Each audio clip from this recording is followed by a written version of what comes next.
this is the tibial bone. It is the medial bone of the leg, and it is on the right side. Now, first of all, we will be studying about how the size determination is done. First of all, you can see this is the medial malleolus, and this is the landmark of the tibia.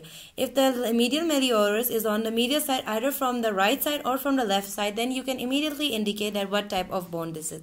If the medial malleolus, it is on the right side of the leg and is facing towards the chest cavity, means it is the bone of the right side. And if the medial malleolus is facing the chest cavity and the medial side of the body from the left side, it is the left side bone. Here, this bone, it is on the medial malleolus, is on the right side facing the chest cavity. So this is the right side bone of the leg, and this is the medial bone.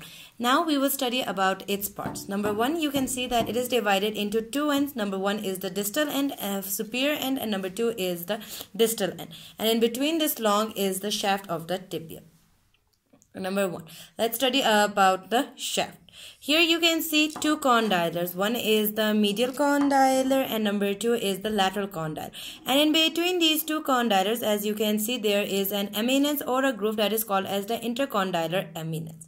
Then you can see that below this intercondylar eminence, there is a tuberosity that has been formed.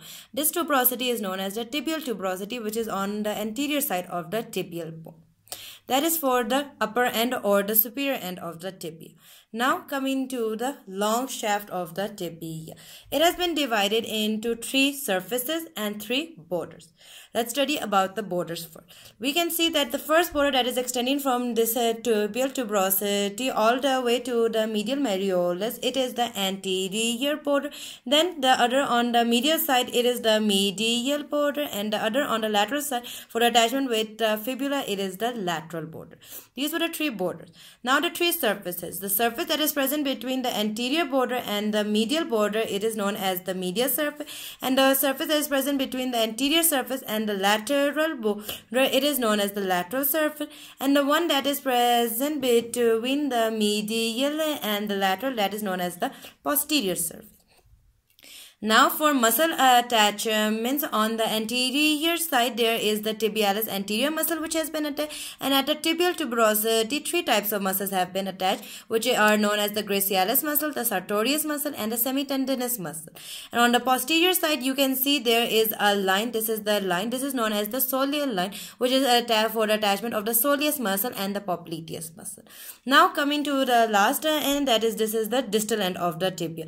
It has been divided into five surfaces. This one is the anterior surface. This is the medial surface, on which the medial malleolus is present. This one is the lateral surface, which consists of the lateral malleolus, but this has been attached with the fibula. That is why it is not shown. Then you have the posterior surface, and the most important on the distal end is the inferior surface or the inferior border for attachment with the talus, which will form the ankle joint of the foot and will help in the dorsiflexion and the tarsal flexion. That was all for your hip bone.